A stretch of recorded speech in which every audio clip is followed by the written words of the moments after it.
Alors, la première question, c'était pourquoi dit-on que c'est mieux la rééducation périnéale manuelle? Alors, la rééducation périnéale manuelle, on dit que c'est mieux parce qu'en fait, on va pouvoir rééduquer l'ensemble du périnée. La rééducation périnéale par sonde, elle a tendance à renforcer que les muscles du périnée le plus extérieur, qui servent à refermer la vulve, à se retenir d'uriner, à se retenir d'aller à la selle. Ça ne va pas corriger tous les appuis vers le bas qu'on va avoir dans notre vie de tous les jours en fait, et qui eux vont favoriser ce qu'on appelle les descentes d'organes. Donc, le prolapsus, qui peut être un prolapsus de la vessie, un prolapsus utérin, etc. Donc en rééducation du périnée par méthode manuelle, on va aussi jouer sur rétablir les pressions dans le bon sens. Éviter tous ces appuis vers le bas qui sont néfastes au long terme en fait. Et c'est un effet de mode aussi, parce que est-ce que il y a des années où on va plus orienter les patients vers la sonde, ou plus orienter vers la rééducation manuelle, ou c'est parti pour durer, on va dire? En fait, ça reste complémentaire, la rééducation manuelle par sonde, la rééducation périnéale par sonde ou la méthode manuelle. La sonde, elle va nous servir aussi à agir sur des muscles qu'on ne va pas contrôler volontairement. Le sphincter lisse de la vessie, le sphincter lisse au niveau de l'anus. Cela, on aura beau vouloir faire tout l'exercice qu'on peut, on ne jouera jamais dessus. Donc la sonde nous permet d'agir sur ça, aussi sur le muscle de la vessie. Volontairement, on ne pourra pas jouer sur ça. Avant on faisait beaucoup par la sonde parce que c'était notamment les kinés qui les faisaient, c'était peut-être plus pratique, un peu moins invasif. C'est vrai que nous les sages-femmes on est plus habitués à aller examiner des femmes, examiner des patientes, les kinés l'étaient un petit peu moins. Donc pour eux c'était peut-être plus simple je pense de passer par une sonde. Après je sais pas exactement ce qu'il en est. Et on avait peut-être moins conscience aussi de l'ensemble du périnée et de toutes ces pressions et le rôle de ces pressions sur les fuites urinaires, notamment. Le périnée, c'est parfois un peu abstrait pour les femmes. Pour se rendre compte en fait de l'utilité, quels sont les mouvements ou les petits trucs que vous pouvez nous donner pour qu'on se rende compte à quel point on compte sur lui sans savoir où il est vraiment? Alors, c'est un peu difficile comme question. Déjà, on peut essayer, pour savoir ce qu'est notre périnée, de serrer au niveau de la vulve, de desserrer, resserrer, desserrer, etc. Pour voir un petit peu tous les muscles qui sont sur cette zone. Après, quand on se retient d'uriner, on en parle beaucoup du stop pipi qu'on nous faisait faire dans le magazine féminin. C'est-à-dire on est en train d'uriner, on essaye d'arrêter les urines. Ça nous permet de nous rendre compte aussi de l'efficacité de notre périnée. Après, il ne faut pas le faire, le stop pipi, parce qu'il va un petit peu, il favorise les infections urinaires parce qu'il désynchronise la contraction de la vessie et le relâchement normalement du sphincter quand on urine. On va contracter le sphincter alors que notre vessie est encore en train de se contracter. Par contre, on peut le tester une fois. Ça te plaît pas le discours sur le périnée? On peut tester le stop pipi une fois en urinant pour voir ce que ça fait et le refaire de façon virtuelle. C'est ce qu'on appelle le stop pipi virtuel, c'est-à-dire qu'on essaye de reproduire le même mouvement sans être en train d'uriner. Donc on ne fait pas le stop pipi. On peut le faire une fois. On peut le tester une fois. Il ne faut pas le faire à chaque fois, il ne faut pas le répéter. Après, on le fait de façon virtuelle. Ce qu'on peut faire aussi, un second exercice pour se rendre compte de ce que ça donne sur l'arrière. Le stop pipi c'est à l'avant, serré au niveau de la vulve c'est au milieu, et à l'arrière on imagine qu'on a mis un suppositoire et qu'on essaye de faire remonter le plus haut possible. Ça c'est plus l'arrière du périnée. Okay. Ça c'est 3 choses pour...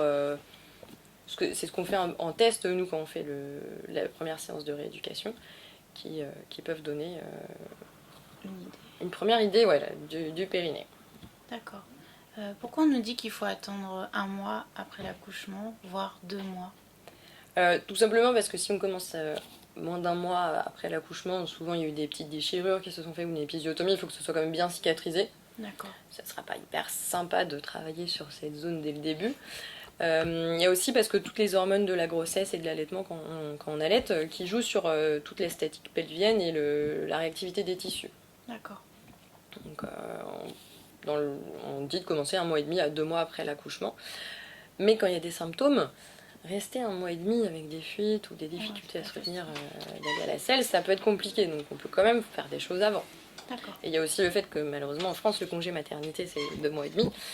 Et que c'est plus difficile après pour les femmes quand elles ont repris le travail de pouvoir positionner leur séance de rééducation du périnée. Ouais, c'est sûr. D'accord. Quels sont vos conseils à vous après bébé pour retrouver la forme justement avec ce périnée? Parce que vous m'expliquez qu'on peut marcher mais pas forcément trottiner, on peut pas faire les exercices pour remuscler les bras alors qu'on porte bébé tous les jours. Voilà, en fait, on va se méfier sur tout ce qui va faire contracter les abdos et tout ce qui va envoyer des appuis vers le bas. Donc la course à pied, typiquement, ça fait ça.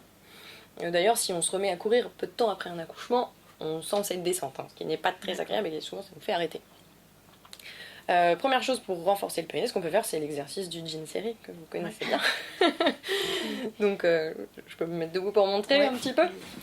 Donc, l'exercice du jean serré, on va déjà bien se positionner. On va rentrer un peu le bassin vers l'avant. En gros, on serre les fessiers, on essaye de se tenir assez droite. Et on va imaginer qu'on a mis un jean très très taille basse, qui arrive juste au-dessus de l'os du bassin. La ceinture est juste au-dessus de la symphyse. Et on va essayer de rentrer cette zone-là au maximum. Et on essaye de tenir le plus longtemps possible. Vraiment la zone qui est juste au-dessus de l'os du bassin, c'est ce qui est le plus important. Si on est trop haut, on risque d'envoyer un appui vers le bas, ce qu'on ne veut pas.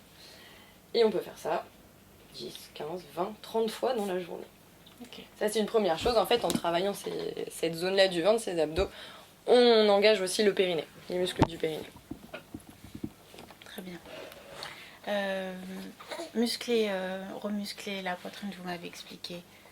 En même temps, on fait nos petits mouvements et en même temps, on contracte. Voilà, et on se tient droit. Surtout, la posture, hyper important. Je vous ai fait essayer mes petites bûches les bûches, instables.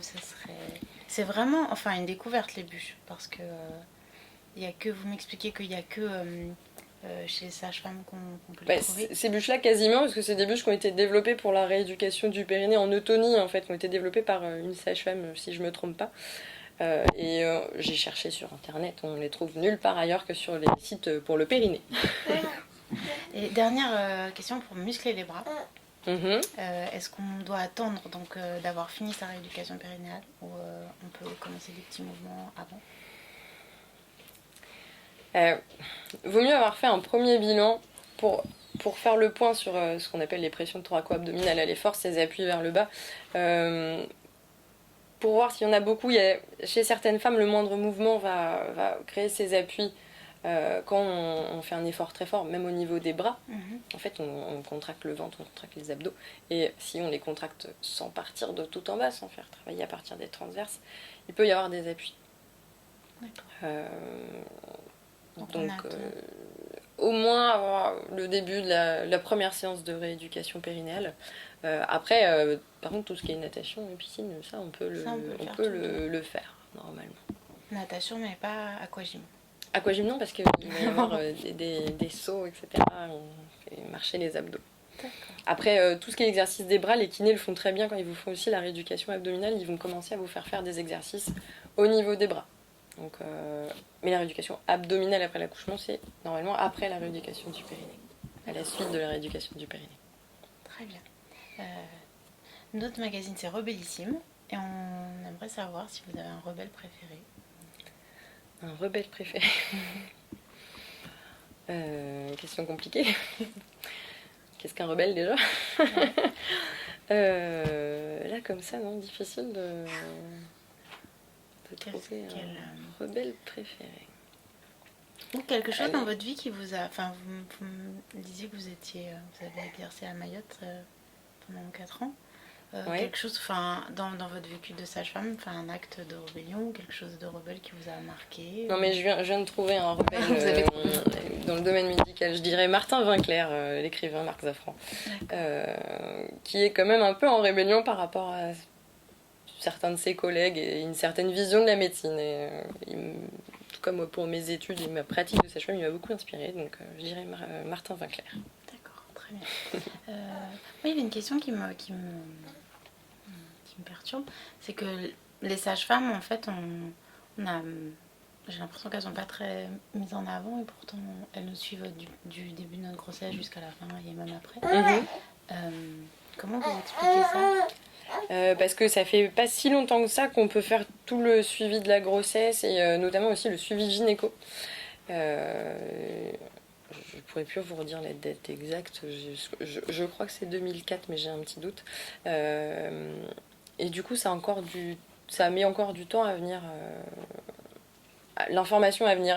En plus, on nous oublie régulièrement sur toutes les informations, notamment sur les frottis.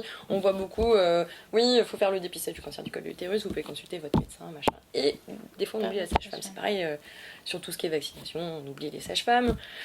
Ouais, c'est un peu oublié dans la communication. Ça veut dire qu'on peut venir chez sa sage-femme pour vacciner son bébé ou Alors, pas pour les bébés, parce qu'il y a des consultations, enfin, il y a une visite médicale qui se fait en même temps. Par contre, nous, maintenant, on a le droit de vacciner tout l'entourage, notamment après un accouchement. Il faut savoir que votre bébé, il est vacciné qu'à partir de 2 mois.